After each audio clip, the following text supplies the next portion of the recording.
সম্প্রতিকালের যে কথাগুলো উঠছে ওই কথাগুলো নিয়ে স্যার জিজ্ঞেস করছে। আমি সেই সম্প্রতিকালের যে কথাগুলো উঠছিল সেই সম্পর্কে জিজ্ঞাসাবাদ করছে। আমি আসলে এই তথ্যগুলো কিছুই জানি না, আমি কিছু বলতে পারছি না। আপনার হাজবেন্ড কি করতো, কি ব্যবসা করতো বা কি পেশায় ছিল উনি?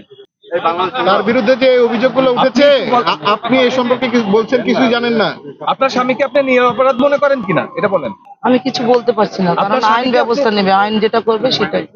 আপনার স্বামীকে আপনি নিরপরাধ মনে করেন কিনা, বা সে কিভাবে জীবিকা নির্বাহ করতো, তাকে কেন গোয়েন্দা পুলিশ ধরেছে, এই বিষয়টা বলেন। আমি সেটাও আমি বলতে পারবো না, আইন যেটা মনে করবে সেটা। আপনি শুধু আইনের দৃষ্টিকোণ থেকে যেতে হবে। চলে যান, চলে যান। শহীদ ভাই, বার্তা